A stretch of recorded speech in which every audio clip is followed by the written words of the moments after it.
every story appears ordinary till you see the core side of it. And what you're looking for is a story behind the news.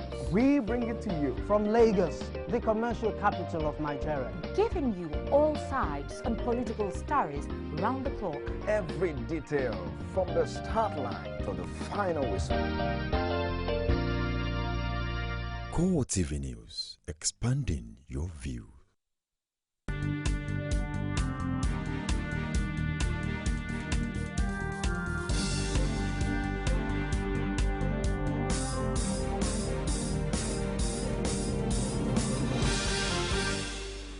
Hello there, welcome to Core TV News, Primetime News. I am Gift Ogete, and a major story.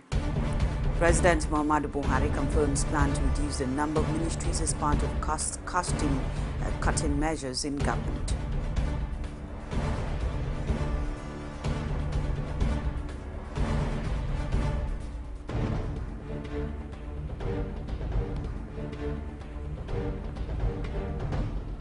Also in this program, Vice President Yemi Osinbajo confirms that the federal government will press ahead with its social welfare program, irrespective of difficulties encountered.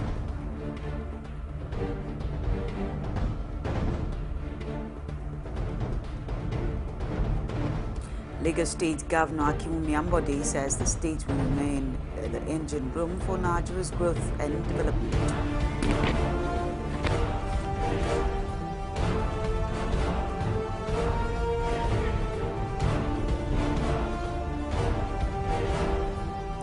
Outside Nigeria, Italy's Coast Guard says 1,800 illegal immigrants were rescued in 7 overcrowded vessels on Saturday, while 5 people were discovered dead. It's good to have you stay on with us. Now, details of the headlines and other stories. President Muhammadu Buhari on Saturday confirmed for the first time the plan by his administration to reduce the number of ministries in the country. There have been media reports that the President's Transition Committee, led by Ahmed Joda, had recommended a drastic reduction in the number of ministries. That plan is said to be one of the reasons behind a delay in the formation of his cabinet. Buhari confirmed the plan at a meeting he had with members of the Nigerian community in Benin Republic on Saturday evening. He was responding to a request for the creation of 2 more Nigerian consulates in Benin Republic. He said despite the planned reduction, he would direct the Nigerian ambassador to make the request through the Ministry of Foreign Affairs.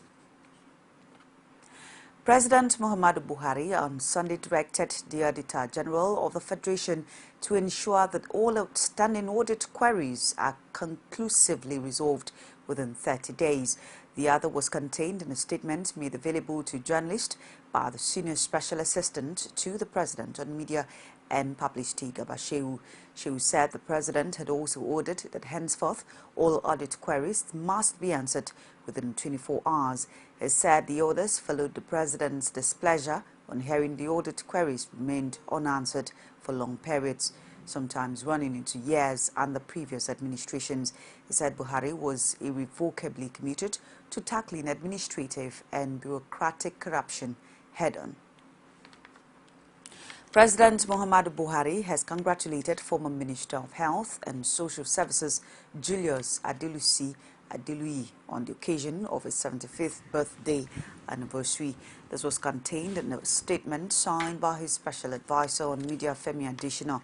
The President saluted the unwavering commitment of the former minister to the socio-economic development of Nigeria over the years, even as he attained the milestone of 15 years. He also commended Adelusi Adeluyi's remarkable entrepreneurial and leadership skills, which has propelled him to several leading positions within the private and public sector, including as chairman of the Odua Group. The President joined his friends and associates in wishing him a very happy birthday and long life to this remarkable promoter of commerce and entrepreneurship. Qatar has resolved to impose travel ban on Nigerians traveling to the country without valid certificate of vaccination against polio. The ban took effect from July 1st, 2015. The Federal Capital Territory Administration disclosed this in a travel advisory to residents of the FCT. It said in a statement issued by the FCT Permanent Secretary John Chukwu that this means all intending travelers to the Gulf state have to obtain duly signed and stamped yellow book on polio and other communicable diseases. The FCT authorities maintained that obtaining the yellow book on polio and other communicable diseases is very necessary to avoid embarrassment at the port of entry into the country. Deputy Speaker, Plateau State House of Assembly Alhaji Yusuf Gandhi has faulted the hasty manner in which the Buhari-led federal government has called for the setting up of a committee to investigate the root cause of the chlorine explosion that killed 9 and injured over 100 in Plateau State. The lawmaker decried how Buhari had turned a deaf ear to the unimaginable communal crisis in a state that has claimed over 1,000 lives since his assumption of office. The details. President Muhammadu Buhari has come under strong criticisms from the Plateau lawmakers who accused him of usurping the powers of the state assembly by setting up a committee to look into an accident that occurred in one of the state's parastatals. Yusuf Gandhi, who represents Kantana constituency in the state assembly, asserted the local investigation will do a more thorough job in finding out the root cause of the incident. Resources to look deep into the matter. I think this, if the president had allowed Plateau institution, the state government as a total independent tier of government, and the House of Assembly as an independent arm of government based on the principle of separation of power, to exercise their constitutional powers in trying to look deep-rooted into this matter, it would have been more better than the foreign intervention. I call it foreign intervention because federal government is to me, is a foreign intervention. So the second-time lawmaker decried the attitude of President Muhammadu Buhari in turning a blind eye to the increased communal clashes since his inauguration and the spate of bombings that has been targeting the Plateau people. Took place in Plateau that claimed life of thousands of Plateau citizens. The attacks and counter-attacks between the communities of Barrick and Ladi, Riom, Lantan North, Lantan South, Wase, and the bomb blast that took place during the Tafsir program at the Mount of Ramadan. These are issues that claim, although you cannot say that the lives that was claimed as a result of those blasts and counter-attacks supersede. A life is life. But of course, the gravity of those incidents supersede what happened as a result of the chlorine whatever. So it is our expectation that the president should have initiated a committee of investigation that is bedeviling the peaceful coexistence of Plateau citizens in the area of Riom, Barrick and Ladi, southern part of Plateau, and the bomb blast that is taking. Yusuf Gandhi, who represents one of the most underdeveloped rural constituencies in the state, called on the state government and his fellow lawmakers to see the federal government's hasty decision as a wake-up call to be responsive to the Plateau people. All of that, we must also appreciate the fact that from the inauguration of Mr. President to date, a lot of incidents took place in Plateau that claimed life of thousands of Plateau citizens. The attacks and counter-attacks between the communities of Barrick and Ladi, Riom, Lantan North, Lantan South, Wase, and the bomb blast that took place during the Tafsir program at the Mount of Ramadan. These are issues that claim, although you cannot say that the lives that was claimed as a result of those blasts and counter-attacks supersede. A life is life. But of course, the gravity of those incidents supersede what happened as a result of the chlorine whatever.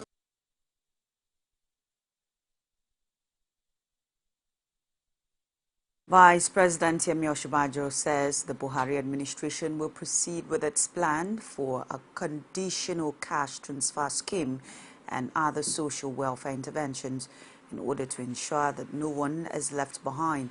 The Vice President spoke earlier today at the reception held at the Kano State Government House in honor of Malam Gamba Shehu, the Senior Special Assistant Media and Publicity to the President.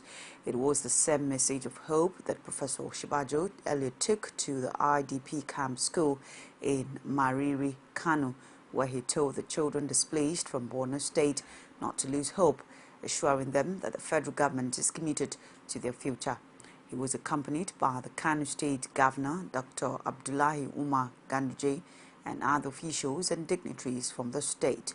Professor Osinbajo interacted with the children at the internally displaced persons school, where some 100 children from Borno State are receiving education and psychological therapy courtesy of the Kano State government.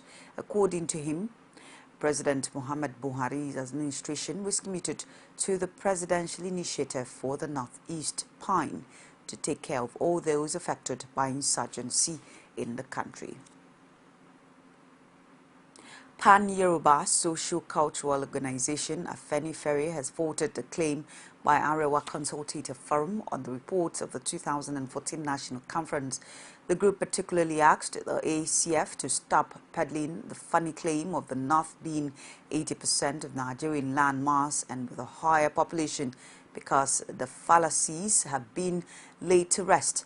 A statement on Sunday by the National Publicity Secretary of Afenifere, Yinka Udumaki, said all the over 600 resolutions taken at the conference were by consensus, as delegates never had to vote once. The only issue that remained contentious were the percentages of increase in derivation, the Mineral Development Fund and the Disaster Relief Fund. Afenifere said it is amused that the ACF is still peddling the claim of controlling 80% of Nigeria, because it had thought the fallacies had been laid to rest in 2014 after some of the delegates had wanted their co-conferees from the south with map of Nigeria drawn at the back of their Babangriga, showing the north as 80% of Nigeria. Udumaki recalled that during the national confab, delegates were unanimous that the figures of all the consensus held in Nigeria till date had not been credible due to hegemonic interferences with what should have just been an exercise to provide scientific data to aid planning and development. It was also agreed that the natural boundaries of the north and the south are rivers Niger and Benue, but the British drew artificial boundaries to favor the north and punish the south for agitating for independence. Afenifere also queried why the north would be using the issue of bigger landmass, which was allegedly cornered to its advantage, to harvest revenue from the central purse instead of cultivating it. The Kwara State chapter of the People's Democratic Party has faulted the recent policy of the state government in setting up a committee to embark on the collection of levies and taxes across the state. While speaking on the move, state chairman of the PDP, Iyoola Oyedepo, says it is wrong policy at the wrong time. Rashid has more in this report from Ilorin. The PDP chairman, Iyoola Oyedepo, who was a founding member of the All Progressives Congress of the state, says the government has continuously failed the people in the last 12 years, wondering where the people are supposed to get the intended tax from in the face of hunger and deprivation in the state. The government cannot embark on IGR without giving some measure of comfort to the people of the state. When you say IGR, it has much to do with taxation of the people in various forms. It might be tenement rate, it might be on one issue or the other, even land matter and all these things. But this is a government that had made nothing less than $500 billion for the past 12 years. And Kwarans cannot see any form of investment for these 12 years. There's no investment in people, no investment on infrastructure, no investment on education, on health that can be seen. And yet, we have taken at least a statutory allocation for 12 years, $500 billion of naira. So now if you say you want to tax people on this and that, they will now ask you, what have you done for us? Government responsibility is tied to the ability to tax the people. If a government is still responsible, nobody will want to obey that government if he embarks on aggressive internally generated revenue. But for the state governor, Abdul Fattah Ahmed, the recent drop in federal allocation requires that the state looks inwards at other sources to shore up its revenue base. He charged the people of the state to embrace the policy and promised to use all accruable revenue for the development of the state. One key issue that has come out is that unless we beef up our internally generated revenue, we are not likely going to be able to come out of this current financial quagmire, because it is very clear that the federally allocated funds will not grow beyond the levels they are in now in the near future. So our own effort in meeting with our much desired financial requirement will be in driving the internally generated revenue. That is why we have sought to change the phase and process and technology of driving internally generated revenue. And I want to use this method to let people know that this is the only way that Kwara State can truly begin to live as Kwarans under the same comfort that we have always lived, by ensuring that our civil servants are paid regularly and our projects are also carried on regularly. Because if we do not look for additional source of revenue, we sit on the federally allocated revenues, it cannot take us to the promised land. For instance, at the beginning of 2011, we were collecting about 3.2 billion. But today, we're at about 1.5, 1.6. So where is the difference going to come from? Unless we look for external monies.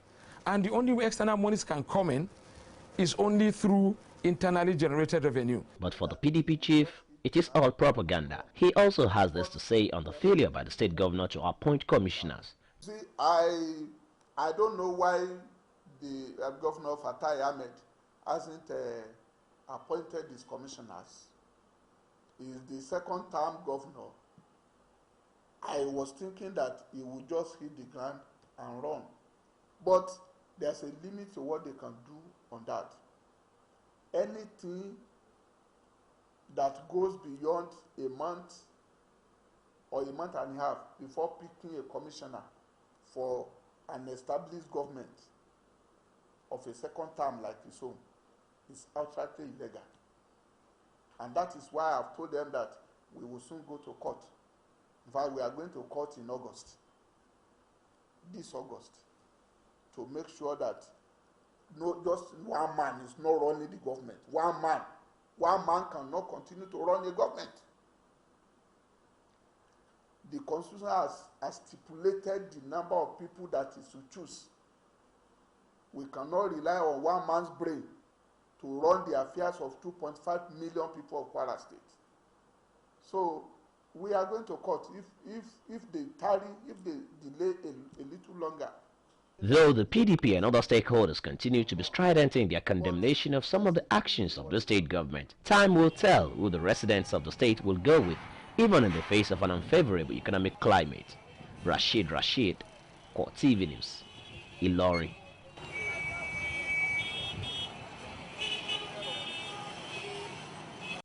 Women across the globe, especially in Africa, have been challenged to aspire for leadership positions and constantly develop their potentials to impact their world positively. This call was made by the convener of Young Women in Dignity, Kingsley Bangwell, who added that the world has gotten to a point where women are needed for social development. Omotayualo has the details. With Africa's population projected to increase to 2.4 billion from 1.1 billion by 2050, and women's population peaking at 1/3 of the entire population, projected to reach 9.6 billion in about 4 decades from now, the bar has now been raised for women to move from being just passive bystanders to active participants in business, politics, and even at the home front. This was the objective of the organizers of Young Women in Dignity Summit, to awaken women to fulfill their inborn potentials and become a source of encouragement to other women. Now I'm looking forward to a time when we'll have a female president in Nigeria. I've always said I believe that women are better managers, and so they should be given that kind of platform to move our nation to the next level. People are beginning to understand that you can start small. For me, it's a great thing. For these over 17 women who have come together from 10 states, however, the challenge of being change agent is one they are ready to take on. Let that thing inside of you come out, and it has a lot of things to do. Like it will actually change life. Being a part of the government does not necessarily automatically make you a bad person or something, but it's more of giving you an opportunity, a platform to be a part of what happens, to be an influence, to be a change agent. The society is besetted with so many problems, too much problems, and once the society is bereft of these problems, we women, we have to stand up for ourselves, not forgetting our initial roles as women. A judge at the Emergent Summit and a member of Women in Politics Abuja chapter, Charity Anaje, young women must see politics as an opportunity to actively participate in influencing policies that directly affect them and not an avenue to make quick money. Being in politics does not mean you are advertising yourself, but being in politics means that you are part of the decision-making body of the government. And if women that we know form more than 50% of those that vote and the population of the world, then it is expedient that women also should be part of those that will form the government. As the campaign for women involvement in leadership gradually becomes a movement, the women hope that their male counterpart will be supportive of them and not see them as threats or inferior beings. Omotayo Alo, Core TV News, Abuja. It's Core TV Primetime News. We'll take this break. We'll be right back. Stay with us.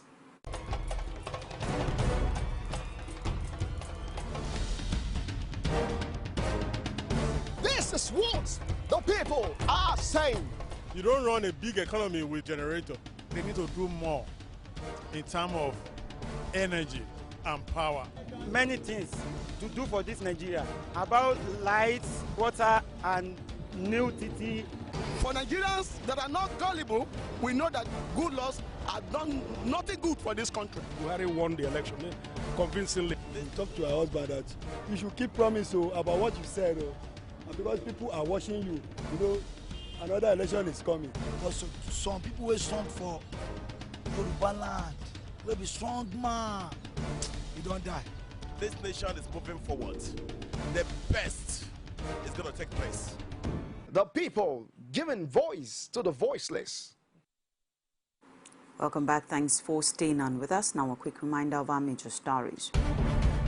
President Muhammadu Buhari confirms plan to reduce the number of ministries as part of cost-cutting measures in government.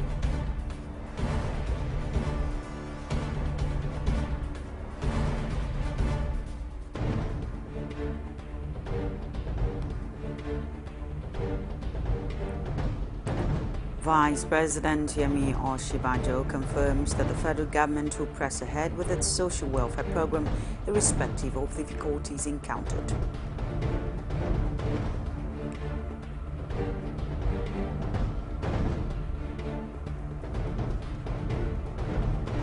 Lagos State Governor Akinwumi Ambode says the state still remains the engine room for Nigeria's growth and development. Now, for more information on Core TV News, you can catch us on our social media platforms on Facebook, facebook.com/Core TV News. On Twitter at Core TV News NG.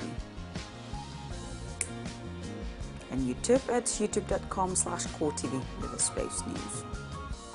Continue with the rest of our stories. As Nigerians call for cut down in the heavy amount spent on running government, the Imo State Governor Rochas Okorocha has attributed his achievement in the state to the reasonable cut down in the cost of running government.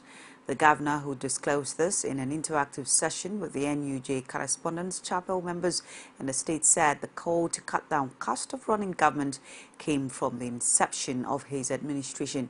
Imo State Correspondent Ajibade Awofeso has more in this report. As part of his campaign promises, seeing to the development of the state in the area of security, infrastructure, job creation and many more, despite the industrial action embarked by the workers, Governor Rochas Okorocha has given genuine concern in attending to the issues. Governor Hakim, the Ayajok, which have now been remodeled completely, if you go there, you'll be pleased. I'll be proud to say I'm an Ebola. This 5 times I'll go there today. You'll be proud what you see there, that the entire Ayajok has been remodeled into Imo Chamber of Commerce, Trade and Industry, the headquarters of the JAB. So if you go there, you see it, and as I'm talking to you now, the place has gone completely new. If you go inside, you will never know that's the same Ayajok you used to know. And the name Ayajok has been removed. The Imo Chamber of Commerce, Trade and Industry. The governor, who had completed several roads projects in the state, as well as the amazingly opening of first, second and third inland road, assured the residents of more dividends of democracy. You appreciate it, but people don't appreciate it when they're there. But I want you to see some of the projects that we're doing as a measure of sacrifice and cutting down cost of governance. This government has cut down cost of governance by almost the barest minimum. And you're going to see more of that in the political politics anyway, and what again. Work at the Imo Chambers of Commerce, as stated by the governor, is ongoing, and by the end of this month, activities will begin fully. Ajibade Awofeso, Core TV News, Owerri. Solomon Adeola, the senator representing Lagos West Senatorial District, has called on men of the Nigerian police force to always exercise caution and discretion in execution of their roles of prevention of crime and apprehension of criminals.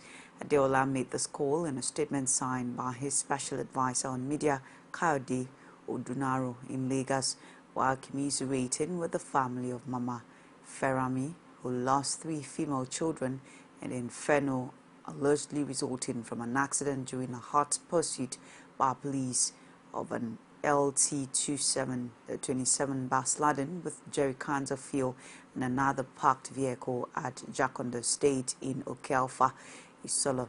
Adeola lamented the incessant crashes and attendant loss of lives and property resulting from police allegedly chasing vehicles in the state. He advised the police to do more to ensure that collateral damage of stopping crimes in such a densely populated area is properly weighed to stop a reoccurrence. Addressed pointing out that the Isolo incident is the 3rd of such occurrence in the last 2 months. Adeola recalled that in the last 2 incidents that occurred in Alimosho and Yanopaja area, the police were also fingered as pursuing articulated vehicles laden with fuel and diesel when accident occurred, resulting in inferno that destroyed multi-million naira property of innocent citizens.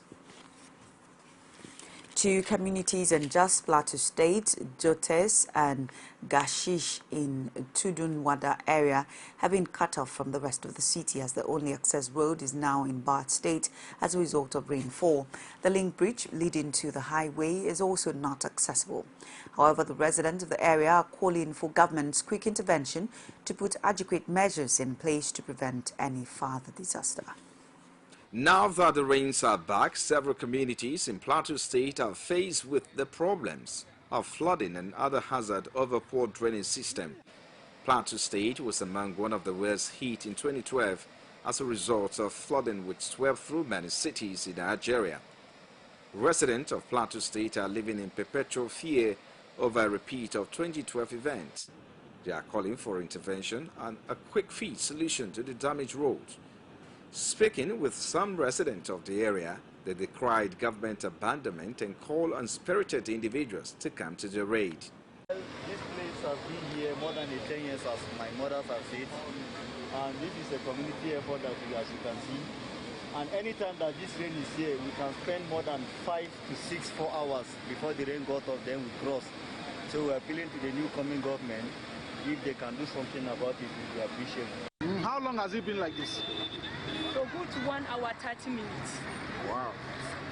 And it's just going down bit by bit. Yes, sir. Whenever it's up like this, what do you people do? We used to stay here for a long time before it This resident of the community laments the bad state of the road. She therefore called on the government to take urgent steps to repair the access road. According to her, it will be difficult to access to the city from the community. I'm not happy. I'm not happy about it at all because we've been passing through this for years, year in, year out. You can see, you can imagine if there's an emergency, what will we want to do? If government will help us at least, even if they will not construct the road, let them just make a local bridge across this place. And now to Kaduna State, where the state governor Nasir El-Rufai has vowed to demolish houses built on compounds and premises of secondary schools in all parts of the state. The demolition, which will commence 3 days from now, followed the expiration of a 3-week notice handed down to illegal occupants of government-owned land. Governor El-Rufai disclosed his intentions at a town hall meeting at the Barewa College, Zaria. He also promised to continue to protect the interests of the people who voted him into office. The Inspector General of Police, Solomon Arase, has warned senior police officers against illegal deploying policemen to provide security for any important person who do not have the right of such services. Arase stated that he will punish divisional police officers and other senior officers found engaging in illegal development or deployment of junior officers, stressing that such acts will not be tolerated. While addressing officers and men during his visit to the Federal Capital Territory Police Command, Abuja, on Friday, the IG cautioned policemen against abandoning their duty post at night, saying he had observed that most of them disappear from duty by 12 a.m. He admonished senior officers to visit their subordinates to ensure that they were on duty round the clock, particularly at night. Arase also cautioned the policemen against collecting bribes from the public, stressing that this makes them look like beggars. Receiving alms, noting that the financial tip cannot translate into any tangible amount. He challenged the officers to set standards so that the public can respect them, stressing that investigations should be intelligence-driven. The IG complained that the inactivity to the public and illegal detention by policemen is costing the force a lot in court, awarded damages, noting that police accounts with commercial banks were being depleted for acts of indiscipline by policemen. Arase said 36,000 police officers were scheduled to attend promotion courses soon, adding that their needs, including feeding, would be taken care of during the program. The FCT Commissioner of Police, Wilson Inyalegu, asked the IG to create more area command divisions for Abuja to enable the police to better protect the city. The Nigeria Security and Civil Defense Corps has held a valedictory service for its former Commandant, General Ade Abolunri, as part of activities marking his exit from active service. Those present at the National Christian Center in Abuja spoke highly of Abolunri, who headed the Corps since inception. They also expressed confidence in the ability of his successor, Abdullahi Muhammad, to build on his legacy. Prayers were also offered for Nigeria and its leaders. We pray, oh Lord, for our nation Nigeria. Nigeria, you shall succeed. The prediction that Nigeria will disintegrate, that prediction has disintegrated. And Nigeria will move forward. In the name of Jesus, we pray that you will help the president. May the heart of the king be in the hands of the Lord. That as the water turns here and there, you will turn his heart in accordance to your determinate counsel for Nigeria. Anything that the leadership has been brought in place to do, Father, they will do it well in the name of Jesus. But whatever is not of God that any man will want to plan to do, we cut it off in the name of Jesus. Father, Nigeria shall develop. Nigeria shall be for the better. For our security operatives, it shall be well with them. You will secure them as they secure Nigeria. You will give us victory over Boko Haram. And Nigeria shall bring glory to your name. The understanding of leadership is quite different in the minds of many people. People see leadership. This is my turn. This is my time. This is my time to make it. This is my time to acquire everything for myself, for my children, for my children's children, so that our generation for life, we will never have to struggle. That's a lie. In the first place, it's a lie. There are many people who have acquired, and they think that they're acquiring for generations to come. I tell you, by the next generation, there are already paupers among their children. Dr. Abolore is a man of God, was a humble servant of the nation. He served the nation meritoriously, and also God has sustained him, and he cannot do anything better than coming to thank God. And that is why all of us have come here to join him in thanking God, and thanking God also for, keeping him alive. He's gone through a lot.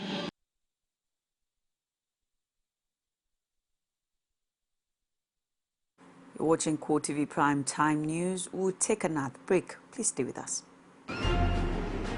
As news breaks, people don't let events pass without giving their comment or reactions. When the problem arises in society, these are the people that should be consulted. To cleanse the corruption in society, we are not to provide information for good life and also security of life and property in this country. The academic society have the loudest voice on this platform. Whether you call it a sovereign national conference or a national conference, it's just about the people of Nigeria. There should be a change in power. In any way they can do it. I think there's a script already. Every Tuesday at 8:45 p.m. on this station. From the Ivory Tower, a must-watch for the learning minds. You can now watch Core TV News live from anywhere in the world on our website, www.coretvnews.com. Click on Live TV on our website and watch us live. And welcome to Core TV Primetime Days. To follow us on Twitter, click on Twitter icon on our website. On Facebook, click on the Facebook and YouTube to see all our previous news production. You can also watch us live on YouTube. Click Core TV, leave a space, then News. Core TV News, a 24-hour news station. Welcome back. Now outside Nigeria, Italy's Coast Guard says about 1,800 migrants were rescued from 7 overcrowded vessels on Saturday, while 5 corpses were found on a large rubber boat carrying 212 others. The dead bodies were found on board at the time of the rescue. The Coast Guard spokeswoman said early on Sunday the cause of death was not yet known. She said the Mediterranean had become the world's most deadly barrier for migrants and refugees, with 3,500 thought to have died at sea last year and almost 2,000 so far this year. Many are feeling poverty and violence in the Middle East and Africa, while there was no breakdown by nationality of those rescued on Saturday. About a quarter of arrivals this year have come from Eritrea, followed by Nigerians, Somalis, Sudanese and Syrians. According to the UN Refugee Agency, Italy has had about 90,000 sea migrant arrivals so far this year, after receiving 170,000 in 2014. The agency says many of the newcomers look to move swiftly to wealthier northern Europe, including to England from Calais, France. Nightly attempts by large groups of the estimated 5,000 migrants in Calais to force their way through the rail tunnel linking France and Britain have provoked public anger and severely disrupted the flow of goods between the two countries. 2 Turkish security troops have been killed and 31 others wounded in a suicide attack by Kurdish PKK militants. Turkish media reports that a tractor laden with explosives was driven at the military police station in the early hours of Sunday near the town of Dogubeyzit in Agri, near the border with Iran. Since 24th of July, Turkey has carried out hundreds of air raids on PKK bases on both sides of the Iraq-Turkey border.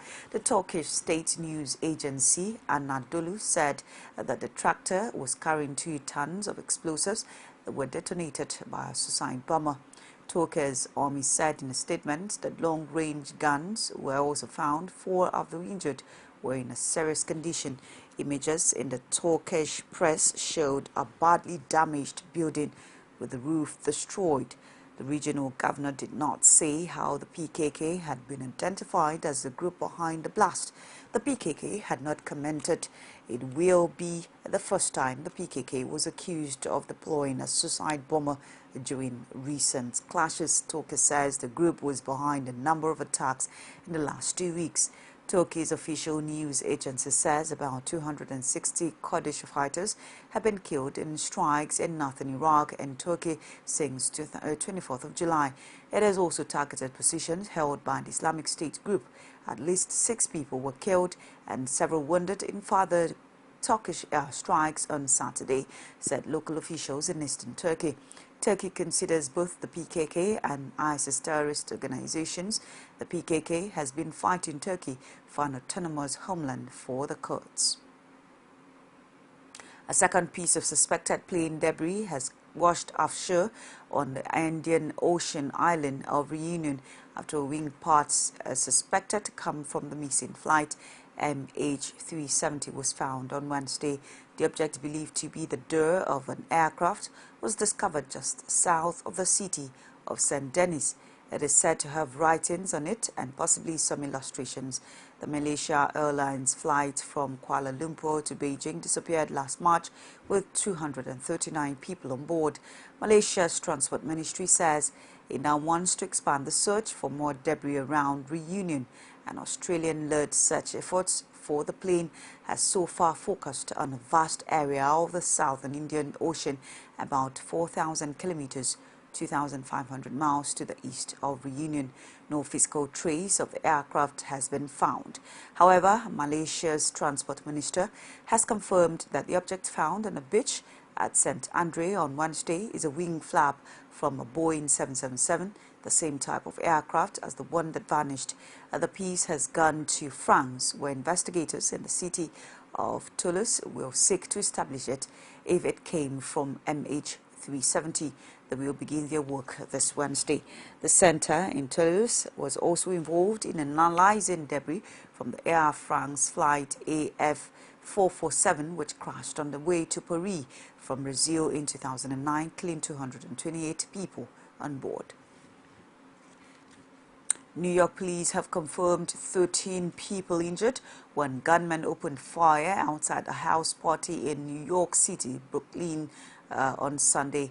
9 people were struck by gunfire and 4 others suffered cuts and scraps in the early morning shooting. 2 victims were shot in the neck and the rest were hit in the arms or legs.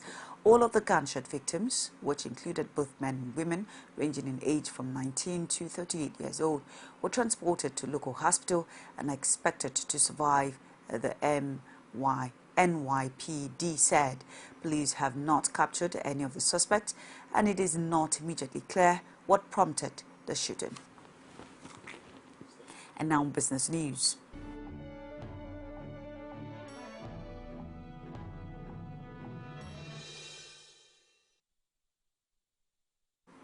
Efforts by the Central Bank of Nigeria to stabilize the naira at the interbank market depleted the nation's external reserves by $4.9 billion in the first quarter of 2015. According to figures from the CBN, the reserves fell by 14.3%, down from $34.24 billion at the end of December 2014 to $29.36 billion at the end of March 2015. The bank, in its latest external sector development report for quarter 1 2015, stated that the reserves for March 2015 dropped by $8 billion when compared to what it was at the end of March 2014. It attributed the decline in the external reserves to its intervention at the interbank market, funding of the retail Dutch auction system, and the bank's drive to stabilize the local currency. A breakdown of external reserves by holdings, according to the report, revealed that the share of the CBN portion maintained the lead at $24.99 billion, 85.1% of the total, while the portion of the Federation reserves and the federal government reserves stood at $2.26 billion, 7.7%, and $2.10 billion at 7.2% respectively. It noted that the aggregate demand for foreign exchange by the authorized dealers consisting of RDAs and Bureau de Change operators in Q1 2015 amounted to $9.51 billion as against $14.75 billion and $16.2 billion demanded in the preceding and corresponding quarters in 2014, representing declines of 34.3% and 41.3% respectively.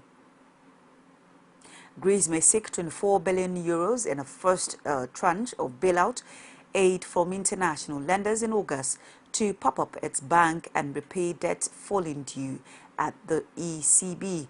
Athens is now in talks with the European Commission and the International Monetary Fund to secure up to €86 billion, 94.48 billion in bailout aid, which will be its third bailout since 2010. The first tranche of €24.36 billion would be used to channel €10 billion as an initial recapitalization to Greek banks, €7.16 billion to repay an emergency bridge loan, €3.2 billion towards Greek bonds held at the European Central Bank and other payments. It has been estimated that Greek banks may require up to €25 billion to be recapitalized, a shortfall exaggerated by an outflow of deposits, a stalemate with lenders threaten Athens' place in the Eurozone.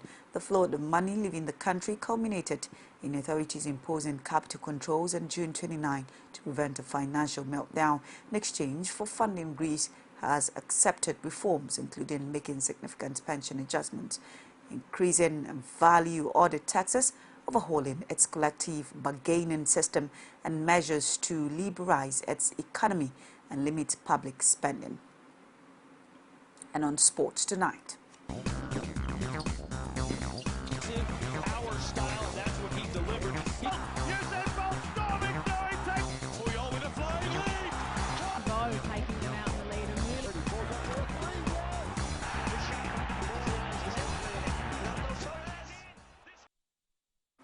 Arsene Wenger finally secured victory over Jose Mourinho as Alex Oxlade.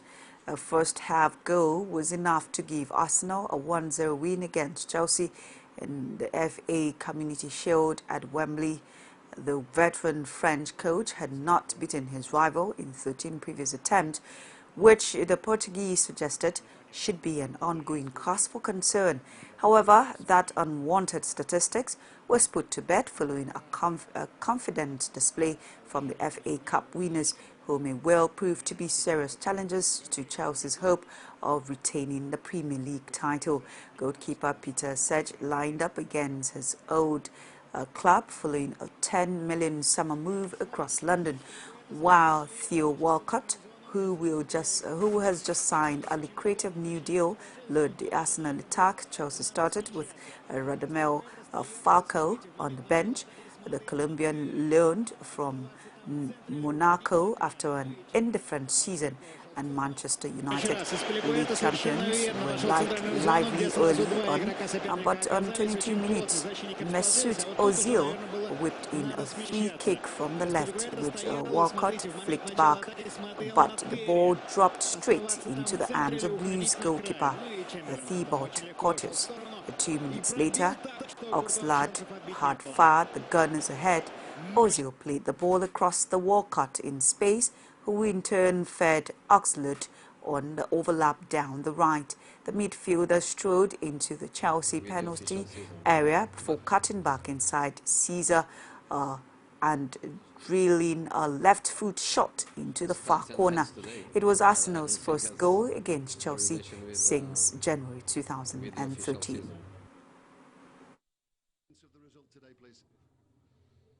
Starts and hence today, I don't think has a relation with the official. Starts and hence today, I don't think has a relation with the official season.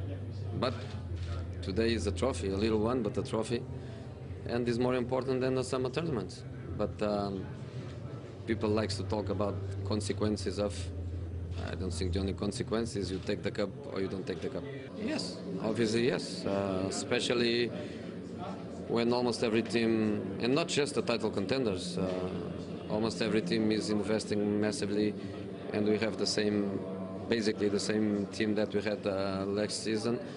The only way to improve is if the ones that we have, we can do a little bit better, every one of us. Manchester United midfielder Michael Carrick has snapped overtures from Paris Saint-Germain to stay at Old Trafford. The PSG boss Laurent Blanc is a big admirer of Carrick and was hoping to lure the classy midfielder to the Parc des Princes as he looked to strengthen League One champions for next season's assault on retaining the title and the Champions League. PSG were hopeful of landing Carrick after Louis van Gaal strengthened United's midfielder this summer with the additions of Bastian and Morgan. The arrival of the high-profile duo and has made competition for places fierce in United's engine room, and it has been suggested Carrick could find himself pushed out of the starting as he will no longer be an automatic pick. However, Carrick remains a key member of Van Gaal's side, with the Dutchman determined to keep the England international as United enjoyed their best run of form last season with Carrick in the side. Carrick, who signed a new deal at Old Trafford in March, was told about embarking on a new challenge in France with PSG, but the player has rejected the interest as he no plans to leave United.